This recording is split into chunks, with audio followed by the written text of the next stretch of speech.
shu darajada qattiq janjallashganki, o'sha paytda onasi aytadi, bolam dedi, shunaqa bizlarni urishganimizga qarab turib, ko'zda yosh bilan o'sha turgan joyida siyib yuborgan. Shundan beri mana siyish to'xtamaydi. Yangi so'yilgan molni katta oshqozoniga o'sha issiqlik paytida boyagi o'g'il bola bolachani o'shanga tiqib qo'ygan 2 soatga. Qizimni deylar, charos tungi enurezi bor, echishga uyalganman shu paytgacha. Endi nima bo'ladi degan savol beryaptilar-da. Men hayron qoldim. Haligi domlalarga ham borib o'qitib kelishadi. Albatta bu noto'g'ri tushuncha. Eri 36 yoshda. Mana hattoki mana 36 yoshdagi 1 yil oldin xotin qattiq janjallashgan. 9 yil davomida 9 yil davomida 5 mahaldan uyg'otibdi ona. Hatto o'sha maktab, bog'chadan agar siyib qo'yadigan bo'lsa, bog'chadan olib qo'yadiganlar bor ekan. O'zi aslida bu kasallik bedavo kasallik emas, davolasa bo'ladigan kasallik. Lekin vaqtida davolash kerak, vaqtida bu narsaga yechim qilish kerak. Assalomu alaykum. Agar siz bu Neuro podkastini tomosha qilayotgan bo'lsangiz, sizning farzandingizda yoki sizning o'zingizda tungi enurez, ya'ni tunda o'zi bilmagan holatda siyib qo'yish holati bo'lishi mumkin. Biz bu Neuro podkastda bu kasallikni kelib chiqish sabablari, o'zi bu kasallikni davolasa bo'ladimi, ya'ni butkul davolasa bo'ladimi degan savollarga javob beramiz. Demak, boshladik. Men Masharif Inoyat, 10 yillik tajribaga ega nevropatolog reabilitologman. Hozirda oxirgi 1 yil davomida 500 dan ziyod yosh katta hamda bolalar davolanishdan o'tishdi aynan tungi enurez kasalligi bo'yicha. Shulardan deyarli 80% bu kasallikdan to'liq tuzaldi. To'liq butkul xalos bo'ldi desek ham bo'ladi. Endi 20% hozirda protsessda davolanish davomida ketmoqda. Shuning uchun bu kasallik juda ham ko'p tarqalganligi va murojaatlar ko'p bo'layotganligi sababli aynan shu mavzu bo'yicha biz Neuro podkast uyushtirishni o'ylab ko'rdik va buni boshladik. Mana bugun birinchi Neuro podkastimizning birinchi mehmoni tibbiyot falsafa fanlari doktori, nogironligi bo'lgan shaxslarni reabilitatsiya qilish va protezlash milliy markazi asab kasalliklari bo'limi mudiri Mamatxonova Charoz Bahadirovna. Xush kelibsiz. Assalomu alaykum. Inoyat Erkaboyevich, taklif uchun rahmat. O'zimni tanishtiradigan bo'lsam, men shifokor, nevrolog, reabilitolog sifatida 15 yildan beri faoliyat yuritib kelaman. Mana bugun juda ham bir dolzarb muammoni ko'taribsiz. Eshitib juda ham xursand bo'ldim, chunki hozirgi kunda bu bolalardagi enurez nafaqat yoshlar orasida, balki yoshi katta ayollar va erkaklar orasida ham juda ham ko'p kuzatilmoqda. Juda ham dolzarb muammoda hozirgi kunda. Avvallari biz eshitardik faqat yosh bolalar deb. Hozirga kelib, mana siz ham praktikangizda ko'p bo'lsa kerak. Bu holat, mana siz hozir yana ham chuqur kirib ketdingiz bu yo'nalish bo'yicha, kuzatib turamiz. Ishlaringizda omad, juda ham bir chiroyli roliklar qilasiz, tungi enurez bo'yicha, TMS bilan davolash bo'yicha natijalarni ko'rib juda ham xursand bo'lyapmiz. Katta rahmat Charoz Bahadirovna. Mana sizni ham chaqirishimiz bekorga emas. Mana siz ham ancha yillik mutaxassis, fan nomzodi, albatta. Mana bizni tajribamizda hatto shunaqa bemorlar bor, yaqinda deylik Qozog'istondan bitta onaxon ikkita nevarasini olib kelib o'tiribdi. Ikkalasida ham enurez. Ikkalasi ham har kuni, deyarli har kuni, hattoki ayrim kunlar 2 martadan tegiga siyib qo'yadi. Ya'ni necha yoshda bu bola? Kasalligi. Bittasi 15 yosh, bittasi 9 yosh edi. Qilmagan narsasi qolmagan. Endi hattoki shunaqa narsa bo'lgan, bechora onaxon aytib beryapti. Eskichadan bo'lsin, yangichadan bo'lsin tezroq tuzatib bo'lammi deb, yangi so'yilgan molni katta oshqozoniga o'sha issiqlik paytida boyagi o'g'il bola bolachani o'shanga tiqib qo'ygan 2 soatga. Nima gunoh qilsa kimdir aytdi, o'shanda shamollashib ketadi, o'sha issiqlikdan keyin shamollashib ketadi, даже shungacha qilishgan. Hatto keyin yaqinda bitta onaxon aytibdilar, chigitga yediribdi. Shunaqa narsalar ham bo'lganda endi.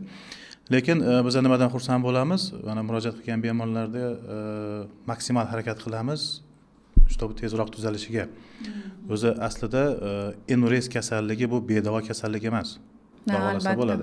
Mana shunaqa voqealarni ko'rasiz, o'zingiz ham o'ylaysiz, nahotki shuncha yillar bular davolangan, lekin hech kimga ayta olmaydi. O'zbekchilikda yalishadi, andisha qilishadi. Mana shunaqa voqealar juda tez uchrab turadi. Shuning uchun bir sizni ham fikringizni bilmoqchiman. Sizni malakangizda, sizni tajribangizda qanaqa voqealar kuzatiladi aynan shu kasallik bo'yicha? Mana hozir juda ham to'g'ri misol keltirdingiz. Bizda ham mana yaqindagina, uzoqqa bormaymiz, o'zimiz bir yaqin oilaviy do'stimiz, tanishimiz, shular qizlarini podaga qilibdilar. Shu to'yga bir 15-20 kun qolganda kelib aytyaptilar, shu qizimni deylar, charoz tungi enurezi bor, aytishga uyalganman shu paytgacha, endi nima bo'ladi degan savol beryaptilar-da. Men hayron qoldim. Shunchalik bizani nima deydi, sodda xalqimizda shunchalik andisha, shunchalik uyat deb bilishadi-da. Endi albatta onalarni urishdim, vaqtida ko'rsatish kerakligi, vaqtida davolash kerakligi haqida tushunchalar berdim, lekin aytadilar shu 1-2 siz aytgandek tabibga olib borishgan, yog' surishgan, bir nimalar qilishgan, lekin qizda o'tib ketmagan. Afsuski shunaqa holatlar ham juda ham ko'p uchrab turibdi praktikamizda. Tushunarli. O'zi Charaz Bahadinni bilasizmi? Nimaga mana aytdingiz-ku, hozir shu sohaga chuqurroq kirdingiz, enurez bo'yicha deb. Bunga ham o'zi bitta bemorimiz sababchi bo'lgan aslida. Bundan bir yil oldin bitta ota qizini olib kelyapti, 19 yosh. Endi ular boshqa kasalxonada davolanib yotishibdi. O'sha nefrologiya bo'limida buyrak bo'yicha 7-kun davolanishadi. 7 kundan beri to'xtamayapti asli. Xullas olib kelishdi, o'sha yerda kimdir meni maslahat bergan. Biz davolashni boshladik. Ishonsangiz 1-kundan siyish to'xtadi. Ertasi kuni otasi xursand bo'lib ketib turibdi, doktor 1-0, o'sha birga yutdik deb. Nima demoqchiman? 10 kun oldi, 10 kunda ham siymadi, oxiri ketadigan paytida otasini aytgan gap sira esimdan chiqmaydi. Nimaga sizlar bu narsani o'zingizlar bir xalqqa, ommaga chiqib gapirmaysizlar shuni? Bu narsa xalq orasida juda ham ko'p, xuddi yo'qdek ko'rinadi. Lekin aslida juda ham ko'p. Buni hamma yashiradi, chunki uyaladi, bu juda ham bir andisha qilishadi. O'shaning uchun ham bu narsa ko'p tarqalgan deganidan keyin shu insonni gapi bizga turtki bo'lgan shu narsalarni sekin olib chiqishga. Mana hozir ko'pchilik duo qilib o'tiribdi, tuzalib ketganlar, yaxshi ham shunaqa narsani qildinglar degan maqsadda. Tungi enurez kasalligi, ya'ni o'sha kechqurun o'zi bilmay holatda siyib qo'yish, bu bolalar orasida haqiqatda, nafaqat bolalar, kattalar orasida ham ko'p uchraydi. Qachon enurez degan tashxis qo'yiladi? Buni ham xalqaro o'sha tasnifi bor. Ya'ni ko'pchilik so'raydi, mana bolam bir haftada bir siyadi yoki bir oyda bir siyadi, nima qilay doktor degan savolga javob beradigan bo'lsak, bir oyda 2 martadan kam bo'lmagan holatda 3 oy davomida shu chastotada siyadigan bo'lsa, bu уже tungi enurez deb aytiladi. Klassifikatsiya bo'yicha. Mana Charaz Bahadinna, siz nima deb o'ylaysiz? Bu kasallik necha yoshgacha norma yoki necha yoshdan keyin o'zi davolashimiz kerak bu narsani? Bu kasallik o'zi asosan 4-5 yoshgacha normal holat hisoblanadi, lekin 5 yoshdan keyin ham bu holat kuzatilsa, albatta bu patologiya. Bunaqa holatda albatta shifokorga ko'rinish kerak va kerakli davo muolajalarni o'tkazish shart. Afsuski bizda bilasiz, yuqorida aytib o'tilgandek, vaqtida olib borilmaydi. Haligi 10-15 yoshga kirguncha ham hatto kutib o'tirishadi. Afsuski bunaqa holatlar ham ko'p kuzatilyapti. To'g'ri, tungi enurez kasalligi haqiqatda 5 yoshdan keyin bu kasallik hisoblanadi. Ayrim manbalarda yaqinda men o'qidim, bu kasallikning o'sha sababida bosh miyani aynan shu tepa sohasida siyishni markazi, siyishga javob beradigan markaz joylashgan va bu markaz 2 yoshdan keyin o'zini faoliyatini boshlar ekan. Mana bola tug'ilgan paytda bu refleks bo'lmaydi.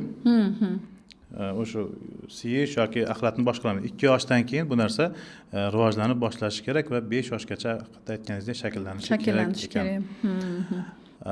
Xalq orasida, deylik, bolalar orasida buni uchrash darajasini bir tahlil qilib ko'rganmisiz?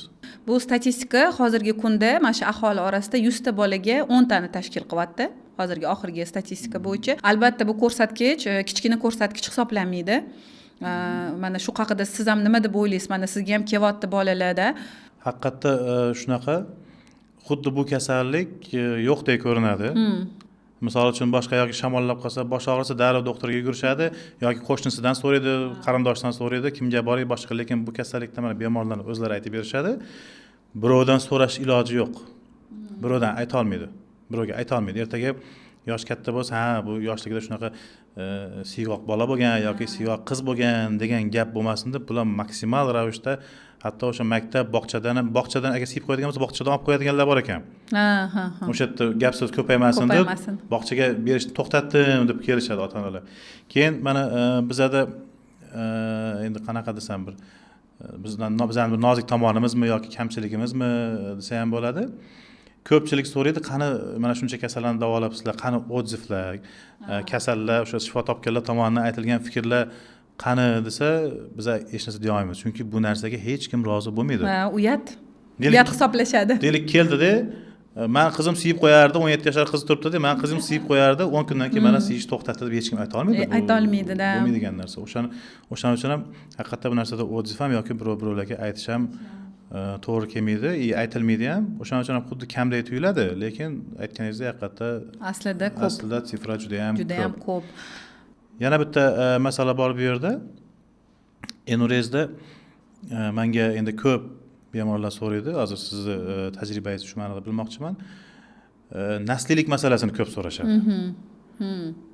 Mana misol uchun mana amakivachchasida yoki kimdadir bo'lgan, mana endi mana bolamda bo'ldi yoki men o'zimda bo'lgan bolamda bo'ldi. Bu tuzaladimi? Bu nasli bo'lsa qanaqa tuzaladi agar? Chunki bizning naslimizda bo'lgan shu narsa deyishadi. Sizni fikringiz qanaqa shu masala? Endi mana juda ham chiroyli savol berdingiz. Haqiqatan bunaqa so'rashlar ko'p. Otasida kuzatilgan, onasida kuzatilgan. O'zi aslida nasli degan bu nasl otasida kuzatildi, albatta farzandida ham kuzatiladi degan narsa aslida yo'q. Buni isbot topmagan. Lekin irsiy moyillik bo'lishi mumkin. Masalan, ota-onasida kuzatildi yo aka opasida kuzatildi, haligi bolada qanaqadir bir stress paydo bo'ldi-da, bir maktabda yoki bog'chasida yoki oilaviy ota-ona muammolari tufayli bola stressga tushib qoldi. Albatta unda ham qanaqadir o'sha moyillik bo'lishi mumkin haligi bolada. Lekin bir bu prям gendan o'tadi degan narsa o'z isbotini topmagan. Aynan, demak, sizning fikringizcha enurezga javob beradigan, haqiqiy mana shu kasallikka javob beradigan gen shu paytgacha hali yo'q, isbotlanmagan yoki o'rganilmagan. To'liq o'rganilmagan. Tushunarli. Mana enurez kasalligi bilan kelgan ota-onalar ko'pchilik so'rashadi. Buni sababi nima o'zi? Men nima qilishim kerak? Deylik, birinchi farzand, albattagina farzand, birinchi farzandi ham enurez. U bechara nima qilsin? Men ikkinchi farzand, uchinchi farzand ko'rishim kerak. Men nimalarga e'tibor qilishim kerak? Shu ertaga keyingi bolalarim enurez bo'lmasligi uchun degan holatlarda, misol uchun men bemorlarga shunaqa javob beramanki, birinchi navbatda homiladorlikka to'g'ri tayyorgarlik ko'rish. Ya'ni ikkilamchi kasalliklari bo'lsa, ulardan xalos bo'lish. Ya'ni ikkilamchi kasallik qanaqa bo'lishi mumkin? Kamqonlik, anemiya, qanaqadir vitamin yetishmovchiligi, shunga o'xshagan kasalliklar. Bu homilador bo'lishgacha. Homilador bo'lgandan keyin homiladorlikni o'zidagi parvarish. Bo'lishi mumkin toksikozlar, shamollash. Masalan, ayrim shunaqangi gripp virusini turlari bor, neyrotrop. Aynan bular nerv sistemasiga borib ta'sir qiladi. Shunaqa kasalliklardan himoyalanish. Kamroq traumatizatsiya, shikast yetkazishdan yoki psixologik travmadan, oilaviy sharoitdagi homilador insonga ham psixologik podдержка qilish kerak, uni ham qo'llab-quvvatlash kerak shu paytlarda deb men shunaqa maslahatlar beraman bemorlarga. Albatta. Sizda qanaqa? Albatta bu to'g'ri, bu aytib o'tganlaringiz asosiy sabablar hisoblanadi.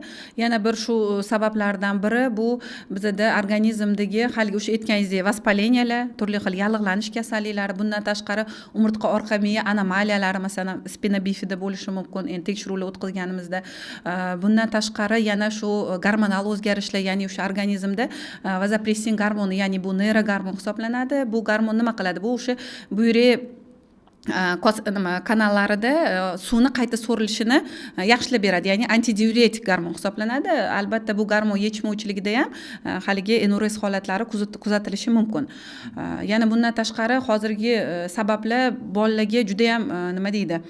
Hamma narsaga ruxsat berib qo'yganmiz-da, mana magazinlarga kirsangiz ko'rasiz, shundoq bir har xil ichimliklar, kola, pepsilar ichishadi, hattoki energetiklar ham olib berishyapti-da hozir yosh bolalarga. Aslida bu mahsulotlar hattoki kattaligi mumkin emas. Lekin ming afsuski bizda hozir bunaqa holatlar juda ham ko'p kuzatilyapti. To'g'ri. Yana shu tajribadan keladigan bo'lsak, deyarli 99% bizga murojaat qilib keladigan bemorlarda, bolalarda ayniqsa, nafaqat bolalar, yosh kattalarda ham kelinchaklar keladi. Ertalab vobshe uxlab qolaman, tura olmayman ham, yana siyib qo'ygan bo'ladi, boshqa. Nima deb o'ylaysiz? Enurez kasalligiga qattiq uxlab qolish sabab bo'ladimi yoki o'zi enurez kasalligida qattiq uxlaydimi? Mana shu savol ham ko'p. O'zi enurez kasalligida asosan qattiq uxlaydi bemorlar. Chuqur uyquga ketib qoladi. Ularni hali aytgandek, bundoq qilib ham uyg'ota olmaysiz-da. Tegib ham uyg'ota olmaydigan darajada uxlashadi bu bemorlar. Haqiqatda Charoz Bahodirov to'g'ri aytdingiz. Men ham bu fikringizga 100% qo'shilaman.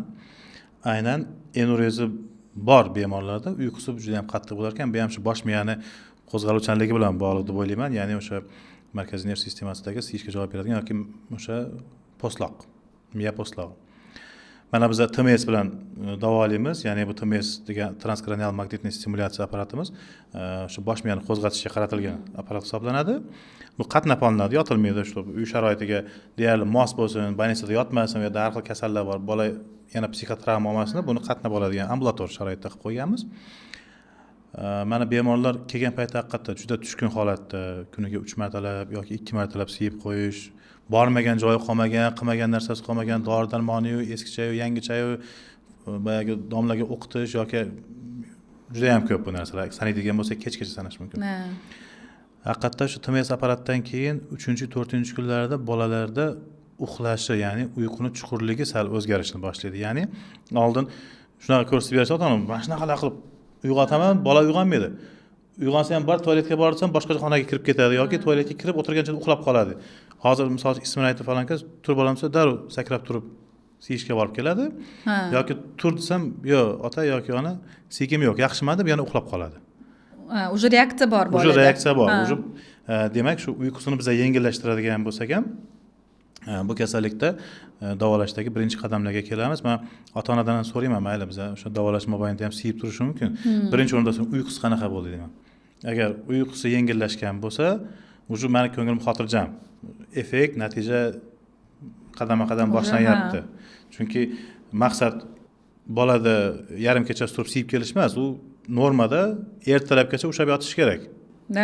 Ertalab turib siyib kelish kerak. Mayli, bir kun yarim kun juda ham ko'p miqdorda haddan tashqari va aytganingizdek energetiklar yoki shunga o'xshagan moddalar aralashgan suyuqliklar ichadigan bo'lsa, ularda qanaqadir diuretik siydirish ta'siri bo'lishi mumkin, mayli turib siyishi mumkin, lekin aksariyat xalq, aksariyat normal sog'lom inson, 95% dan ziyod inson bu ertalabgacha siymasdan to'liq uxlashi kerak. Uxlashi kerak. Keyin ba'zida shunaqa holatlar ham bo'ladi. Mana shu onalar eshitaman endi kelganda kechqurun deydi, bolamni shunday uyg'otaman deb to'sib olaman garshok olib kelib, lekin u bola to'liq uyg'onmagan bo'ladi-da. Bilmaydi o'zi. Ertasi kuni ertalab siydingmi deb so'rasangiz eslolmaydi ham-da. Bu ham noto'g'ri narsa. Aslida bolani to'sayotganda uni uyg'otib, u ongli ravishda haligi siyib, hojatini qoniqtirib keyin uxlagani ma'qulroq. U ham ma'qulroq, to'ppa-to'g'ri aytasiz. Endi ota-onalarga shu yerda bitta tavsiya ham berib o'tsangiz, ota-onalar qachondan boshlab bu narsani xavotirga tushishlari kerak agar shu narsa bolada kuzatilsa? Albatta bu narsa o'sha 5 yoshdan keyin bolada kuzatildimi, onalarimiz xavotirga tushishlari kerak. Albatta vaqtida shifokorga ko'rinish va kerakli tekshiruvlardan o'tish kerak-da bunaqa paytda. Endi aynan qaysi tekshiruvlarni maslahat bergan bo'lardingiz? Aynan tekshiruvlar men har doim aytaman, o'zi bilasiz, nevrologiyada kasal keldi, birinchi bo'lib anamnizni to'g'ri yig'ish kerak-da. Doim anamniz to'g'ri yig'ilsa, keyin u yog'i sekin bo'laveradi. Anamnizdan keyin biz ko'proq tekshiruv beramiz, umumiy qon tahlili, qonda gemoglobin, leykositlar, limfositlar, bundan tashqari yallig'lanish bor yo'qligi, so'y miqdorini ko'ramiz, S-reaktivniy belok, bundan tashqari biokimiya tekshiruvlari, ya'ni biokimiyada o'sha mochevina, kreatinin, qonda saxar miqdorini ko'rishimiz mumkin. Endi albatta haligi aytganingizdek, bu tekshiruvlar menimcha sizga kelayotganda, mana nima TMS ga kelganda menimcha sizga bu tekshiruvlar bilan kelishadi. To'ppa-to'g'ri. Odatda tayyor holatda. Odatda bizga birlamchi bemor deyarli kelmaydi. Birlamchi deganim mana 2-3 oy boyagi aytganimdek siyishni boshladi deb menga kelgan kasal bemorni men deyarli eslolmayman. Asosan bir 5 yil, 8 yil yoki 10 yillab vaqt o'tkazib, har xil dori-darmonlar, boshqa narsalar bilan davolanib kelgan kasallar haqiqatda juda ham ko'p bo'ladi. Haqiqatda aytganingizdek, o'sha siz aytayotgan tekshiruvlar deyarli hammasi bo'ladi. 99% desam adashmayman, 98-99% bemorlarda bu tekshiruvlarda hammasi norma chiqadi. Hayron qolasiz. Ota-onani o'zi ham hayron. Hamma narsasi yaxshi-ku, doktor dedi. Nimaga meni bolamda, qizimda yoki o'g'limda bu siyish to'xtamayapti degan savollar bo'ladi. Biz tushuntiramiz. Bu bosh miya kasalligi, o'sha bosh miyadagi qo'zg'alishni joyiga keltirishimiz kerak deb aytamiz. Aynan yana bitta shu yerda savol tug'iladi. Bu tungi enurez kasalligining orqasida qanaqa jiddiy kasalliklar yotgan bo'lishi mumkinmi? Ha, albatta bu tungi enurez orqasida jiddiy kasalliklar bo'lishi mumkin. Ya'ni bu masalan birinchi tip qandli diabet bo'lishi mumkin. Bundan tashqari spina bifida, ya'ni umurtqa orqa miyadagi har xil anomaliyalar, keyin umurtqa orqa miya yallig'lanish kasalliklari bu hozir mana globalniy nima deydi, dolzarb nima, nervovоспаление degan tushuncha juda ham keng tarqalyapti. Ayniqsa COVID infeksiyalar ayniqsa keyin coviddan keyin juda ham ko'p hozir dolzarb muammo bu ham. Shunaqa holatlar, bundan tashqari buyrak kasalliklari, CD qopidagi anomaliyalar ham ushbu holatlarga sabab bo'lishi mumkin. Tushunarli. Mana yana o'sha bemorlarga qaytamiz. Tajribamizda telefon qilishadi yoki SMS yozishadi. Kimdir endi bizning klinikamiz Toshkentda joylashgan, endi viloyatlardan yoki boshqa respublikadan, mana atrofimizdagi respublikadan ham bemorlar ko'p keladi. Ular birinchi navbatda so'raydi. Bu narsa ko'pincha shart-sharoit yoki boshqa narsa bilan ham bog'liq bo'ladi. Doktor, biza borishga sharoitimiz yo'q. Yoki vaqtdan yoki moliyaviy tomondan kimdir yosh bolasi bor. Juda ham ko'p faktorlar bor-da bu yerda. Yoki bu yerda yashashga joydan muammo bo'lishi mumkin. Aytganda yashashga joydan muammo bo'lmaydi, klinika atrofida joylar ko'p. Keyin shunda savol berishadi. Biza haqiqatda shu borishga qiynalamiz. Uy sharoitida qanaqadir davolash usuli bormi deb so'rashadi. Mayli, nimaga e'tibor qiling? Nima maslahat berasiz yoki bir tabiiy yo'llari bormi? Endi to'g'risi, men ham maksimum harakat qilaman. Endi qanaqadir yordam berish kerak bemorga baribir. Mayli, kela olmagan bo'lsa ham uy sharoitida. Suvni chegaralang deyman yoki o'sha uyg'otib turish yoki bolani ko'p urishmang. Siyib qo'ysa ham o'zingiz bilmaganlikka oling, bu unga yana moralni usherib bo'lmasin, udar bo'lmasin deb aytaman. Endi bu ham qay darajada effekt beradi bilmayman, chunki bu narsalarni qilib 10 yillab qilib kelgan odamlar bor menga. Ayniqsa o'sha budilnik masalasida uyg'otgan, yaqinda qaysi viloyatdan keldi? Hozir viloyati ham esimda yo'q. 9 yil davomida 9 yil davomida 5 mahaldan uyg'otibdi ona. Kechasi bilan uyg'otib. Kechasi bilan. Soat 12 dan 5 gacha uyg'otish bilan ovora har kuni. Endi siz tasavvur qiling, bola o'zi uyqusi qattiq. Uyg'otishni o'ziga yarim soat vaqt ketadi. Ungacha o'zi yarim soatimiz ketdi. Tualetga borib keldi. Yana yotdi. Uyquga ketdi mayli. Ana ona bechara qanaqa uxlaydi? O'zi asabi buzildi u. Onani ham. Yana yarim soatdan keyin yana turish kerak. O'zi ham aytib beryapti-da, men nevroz bo'lib qoldim dedi. Asablarim juda tarang bo'lib qolgan. Halovatim yo'q dedi. Har kun shu miyamda shu holat. Lekin Xudoga shukr, u bemor bizda mana stimulyatsiya oldi, tuzaldi. Yaqinda adashmasam 3-kursni olib ketdi, yana bir kursi bor. O'shanda kelganda ham endi xotirjam uxlash mumkinligini endi tushundim. Men hozir qo'rqmasdan maza qilib uxlayapman deyaptilar boyagi onaxonam. Siz qanaqa maslahat bergan bo'lardingiz? Uy sharoitida qanaqadir bir yordam qilish mumkinmi o'zi, davolash mumkinmi o'zi degan savol. Endi uy sharoitida mana shu hozir gapingizga nima qilaman? Bizda ham bir kun bir 12 yashar bola keldida, shu bola bilan endi gaplashsam aytadiki, bu bolada asosan stressda, tungi nuri stress bo'lganda. Endi onasi ko'p urishar ekan, nimaga urishar ekan? Mana ukalaring hattoki siymaydi, sen 12 yosh bo'lib turib hali ham siyib qo'yasan. Mana 4-5 yashar ukang siymaydi degan gapi bola gapiraverishar ekanda. Har stress bo'lganda bu bola o'sha kechqurun siyib qo'yish holatlari kuzatilar ekan. Endi nima demoqchiman, bunaqa paytda albatta ota-onani poddershkasi juda ham katta-da, qo'llab-quvvatlashi, hali bolaga psixologik bosim o'tkazmasligi, chunki ko'pgina bolalarda ko'rinishidan yaxshi bolaga o'xshaydi, hech qanaqa stress yo'qga o'xshaydi, lekin aslida bu bolada qanaqadir yashirin depressiyalar bo'lishi mumkin. Hech kimga aytolmagan gaplari, ichidan qanaqadir abidalar, xafa bo'lish holatlari kuzatilayotgan bo'lishi mumkin. Albatta bunaqa paytda ota-onalarni qo'llab-quvvatlashi juda ham muhim hisoblanadi. Bu paytda biz ham uy sharoitida bolani shu yotishdan oldin to'sib yotish, turli xil ichimliklarni yotishdan oldin bermaslikni tavsiya qilamiz. Haqiqatda bu gapingizda jon bor. Yaqinda menda ham xuddi shunaqa bir holatni guvohi bo'ldim. Bola adashmasam yo 10 yosh yo 11 yosh. Onasi olib kelib turibdi. Men har doim so'rayman, bolangiz qachondan beri siyadi? Ko'pchilik aytadi, shu bola bo'ptiki siymaydi. Bu bolada eng qizig'i, bu yoshligidan pampersdan chiqib ketgan, o'zi hojatga boradigan, siyishini o'zi aytadigan bo'lgan. 1 yil oldin er-xotin qattiq janjallashgan. Stress bo'lgan uyda. Shu darajada qattiq janjallashganki, o'sha paytda onasi aytadi, bolam dedi, shunaqa bizlarni urishganimizga qarab turib, ko'zda yosh bilan o'sha ishtonni qo'llab qo'ygan dedi. Turgan joyida siyib yorgan. Shundan beri mana siyish to'xtamaydi haqiqatda. O'shaning uchun ham biz aytamiz har doim, farzand o'g'il bo'lsin, qiz bo'lsin, har xil emotsional faktorlardan, ayniqsa ota-onani janjali bola uchun bu tashqaridagi janjaldan ko'ra ham juda ham men o'ylayman qattiq zarba bo'ladi. Shuning uchun albatta bu psixologik tomonlariga ham e'tibor qilishni so'rab qoladi. Keyin Charaz Bahadirov shu yerda yana bitta eng muhim savollardan bittasi, menimcha bu eng aneurizmni davolash bo'yicha qilinadigan ishlardan eng noziki deb ham hisoblayman. O'zi qanaqadir algoritm bormi? Dori-darmonlar bilan davolash usuli bormi? O'zi enurezm isbotlangan meditsinada, tibbiyotda mana shu dorilar aynan shu enurezmni davolaydi degan narsa bormi o'zi? Yo, afsuski tibbiyotda mana bu soha ozgina oqsagan, chunki mana boshqa kasallarda protokollarimiz bor-da, mana buni qilasan yaxshi bo'ladi. Aynan enurezda bunaqa protokol yo'q desam ham bo'ladi. Chunki aynan buni qilsang holat yaxshilanadi. Men o'zim ham ko'rmaganman. Aynan mana bu narsa deb dorilarning ko'rsatmasida ham ko'rsatilmagan. Endi bu yerda biz kasalni o'sha laborator tekshiruvlardan o'tkazamiz, anamneziga qarab turib, shikoyatlariga qarab turib, kerakli gruppa dori vositalarini beramiz. No, bular ham hali bir o'zini isbotini to'liq topmagan. Endi masalan, chuqur depressiyaga tushib qolgan bemorlarga ozgina miyani tinchlantiramiz, haligi depressiyadan chiqarishga harakat qilamiz. O'zi bunaqa paytda biz bemorlarga kompleks yondashuv ham talab qiladi-da. Kompleks yondashuv deganda nafaqat nevrolog, balki ozgina psixolog yordamiga ham muhtoj bo'lib qoladi ayrim holatlarda.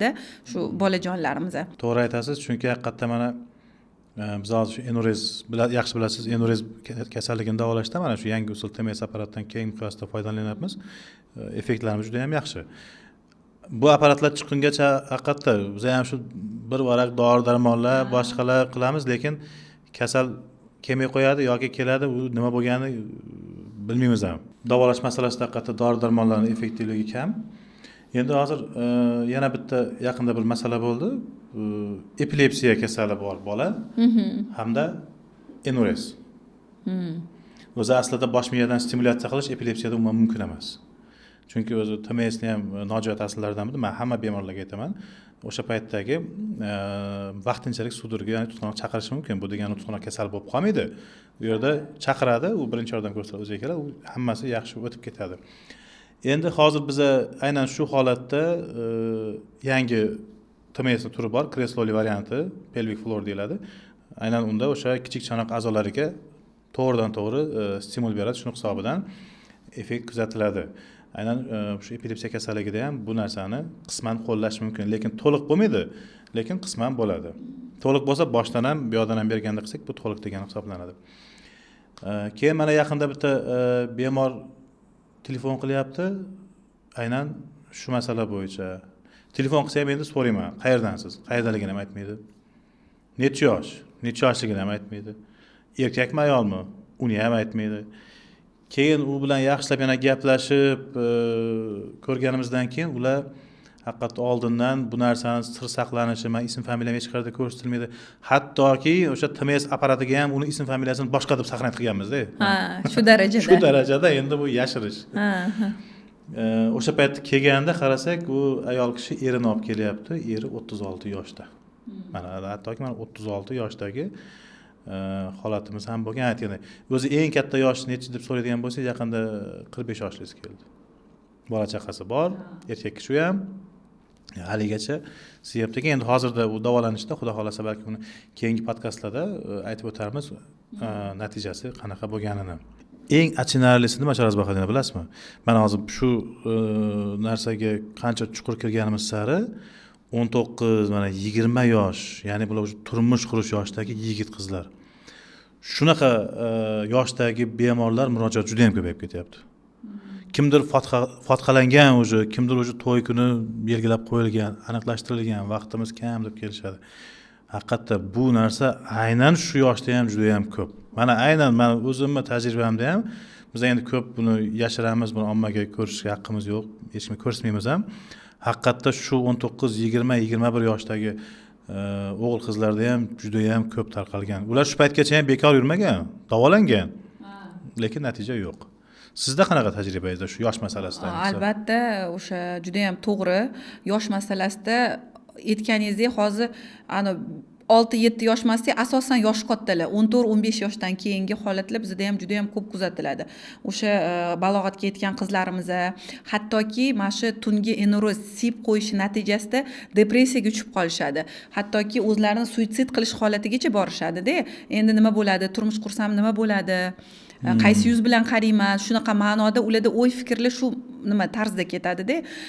Albatta shu holatgacha olib kelmaslik uchun vaqtida ko'rsatishimiz, vaqtida davolatishimiz kerak. Endi aytganingizdek, bu oldinlar haqiqatdan har xil dorilar berib ko'rardik.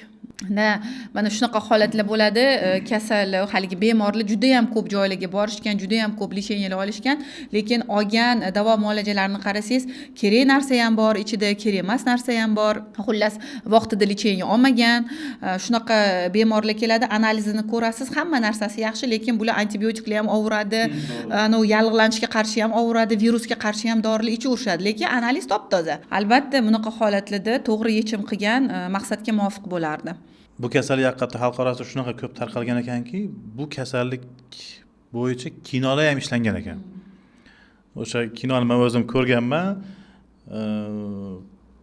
To'y bo'ladi, kelin enurez kasalligi bilan kasallangan bo'ladi, bu yoqqa kelin bo'lib tushadi, u yoqda ham yana davom etadi. Shundan keyin voqealar boshlanib ketadi. Misol uchun ajrimgacha ham borishi mumkin hattoki. Bu aynan bu kasallik oilani buzilib ketishiga ham sabab bo'lishi mumkin. O'zi aslida bu kasallik bedavo kasallik emas, davolasa bo'ladigan kasallik. Lekin vaqtida davolash kerak, vaqtida bu narsaga yechim qilish kerak. Mana bizda shunaqa holatlar bo'ladi. Mana biz TMS bilan davolaymiz dedik. Aksariyat 30% atrofida bemorlarimizda birinchi, ikkinchi kursda to'xtab qoladi seyish. Lekin biz aytamiz, to'xtasa ham 4 kursni to'liq olish kerak, chunki bu qaytarishi mumkin. 6 oygacha xavf vaqti hisoblanadi. 6 oydan o'tsa o'tdi, ketdi. O'shaning uchun men bizda davolanmoqchi bo'lganlar yoki davolanayotganlarga shuni tavsiya bergan bo'lardim. Albatta o'sha aytilgan kursni to'liq olish kerak. Birinchi, ikkinchi kursda to'xtasa juda ham yaxshi. Biz juda ham xursand bo'lamiz. Haqiqatdan men kasallardan ko'p xursand bo'laman. Shunaqangi yaxshi, men doktorman, zo'rman deb kelsa, men osmonga uchaman-da, shu o'tirgan joyimda osmonga. Endi bundan zo'r baxt yo'qda biz vobsheta olganda. Keyin ayrim mana hammamiz xalq orasida yuramiz. Ayrim shunaqa gapni eshitib qolamiz endi. Va enurezni ham davolaydimi? Yaxshilab mana urish kerak, so'kish kerak, yana bir balo qilish kerak. Men bitta jiyanim shunaqa qilganimda seyish to'xtab qoldi, yana boshqa bo'ldi degan gaplar yuradi-da. Siz shu fikrga nima deb bir kuzatuvchilarimizga bir maslahat bergan bo'lardingiz? Albatta, bizning xalqimiz orasida ko'p bunaqa narsalar, menga ham kelishadi. Bolamni o'qitib keldim, bir nima yog'ini surib qo'ydim yoki tanchaga tiqib qo'ydim, shunaqa gaplar bo'ladi. Albatta, bular hammasi xalqning orasidagi gaplar. Bunaqa paytda bemorlarga nima deydi, to'g'ri yechim, to'g'ri tashxis va vaqtida davolash juda ham katta rol o'ynaydi. Chunki har bir kasallikni vaqtida oldini olsak, albatta asoratlar ham kamroq bo'ladi deb o'ylayman. Mana oxirgi paytlar Inoyat Erkaboyevich ijtimoiy tarmoqlarda juda ham topga chiqdingiz. Tungi enurez mavzusi bo'yicha juda ham bu temani aktual ko'tarib boryapsiz. Nima demoqchiman? Mana sizni statistikangiz bo'yicha 10 ta kasaldan 8 tasida juda ham yaxshi natija olaman deb aytyapsiz. TMS apparat orqali. Bundan tashqari bu ko'rsatkichni yana ham ko'tarish uchun qanaqadir usullarini tavsiya qilasizmi yoki qanaqadir usullari bormi? Nima deya olasiz shu mavzu bo'yicha? Rahmat Charaz Bahadir savolingiz uchun. Haqiqatda biz natijalarimiz shu atrofi 80% ga to'g'ri keladi. Endi yana yangiliklar ustida ish olib boryapmiz, izlanishlar ketyapti. Aynan meni o'zimni ilmiy ishim ham shu tungi enurez mavzusida hozir shu ishlar ketyapti. Ya'ni hozirda qo'polib aytganda 10 tadan 8 ta tuzalayotgan bo'lsa, hozir maqsad shu 10 tadan 10 ta qilish. 10 ta qilish. Xudo xolasa, balki bunga ham erisharmiz. Yaxshi, albatta ilmiy ish boshlaganingiz yaxshi, chunki bu tungi enurez mavzusi juda ham hozirgi kunda dolzarb. Aynan bu bo'yicha ilmiy ishlar ham menimcha deyarli ko'p emas. Bizda O'zbekistonda bunaqa ko'p kuzatilmagan, adashmasam statistika bo'yicha. Menimcha bu shu boshlagan ilmiy ishingizdan xudo xolasa ko'pgina bemorlarimiz shifo topadi degan umiddamiz. Xudo xolasa. Keyin shu yerda yana bir xalq orasida ko'p fikrlar yoki bir savol ham deyishimiz mumkin. O'zi o'tib ketadi degan narsa bor. Tungi enurez kasalligi yosh katta bo'lsa, o'zi o'tib ketadi degan narsa. Siz aynan shu holatga, shu savolga, shu muammoga qanaqa qaraysiz? Bu o'zi o'tib ketishi mumkinmi? O'tib ketsa qaysi holatlarda o'tib ketishi mumkin? Albatta, bu tungi enurez, endi meni fikrim, bu o'z-o'zidan o'tib ketmaydi, o'zidan-o'zi yo'qolib ketishi mumkin emas. Albatta, bu tungi enurezga olib kelayotgan sabablar, faktorlarni birinchi navbatda yo'qotishimiz kerak. Bu uchun ham o'sha yuqorida aytib o'tilgandek kerakli tekshiruvlar, to'g'ri anamnez da vaqtida davolash. Ya'ni davolashda ham o'sha aytgandek kerak emas narsalar emas, balki o'sha bemorni to'liq tekshirib, to'liq nima deydi, davolash protokolini tuzib, keyingina davolasak, menimcha yaxshi natijalar olamiz deb o'ylayman. To'ppa-to'g'ri. Bu fikringizga men ham 100% qo'shilaman. Kelgan ko'pchilik ota-onalar ham o'zi so'rashadi yoki men ulardan so'rayman, shu paytgacha nima qildinglar deyman. Bola yoki qiz o'sha 20 yoshda.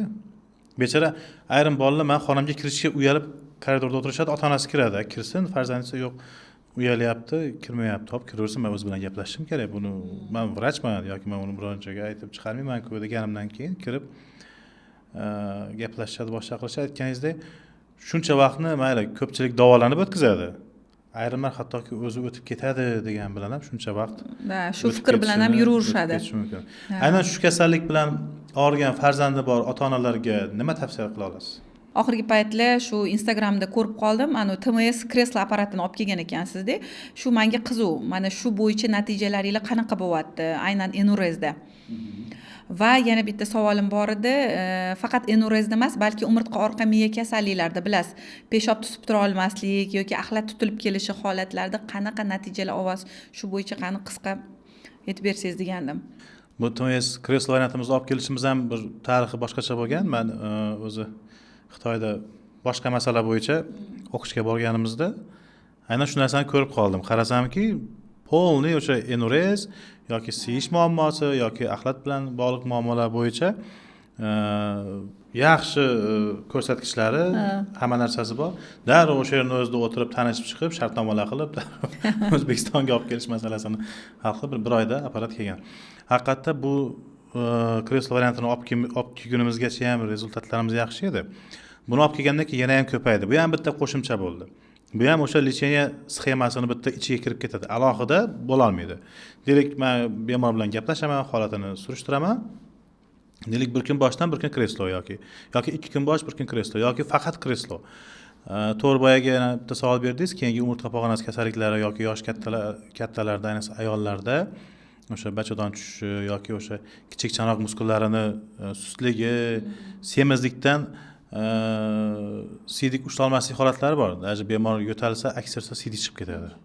Yoki siydik qisdadagi tez tualetga borish kerak, bo'lmasa ulgurmaydi, ketib qoladi. Bu holatlarda ham aynan shu TMS kreslo variantimizni effektivligi ko'zga ko'rinadigan darajada yaxshi bo'lmoqda. Mana shu TMS kreslo apparatini endi mana как mutaxassis sifatida buni o'zini olgan yaxshimi yo boshga qo'yib birgalikda qo'yganda effekti yaxshiroq bo'ladimi, samarasi?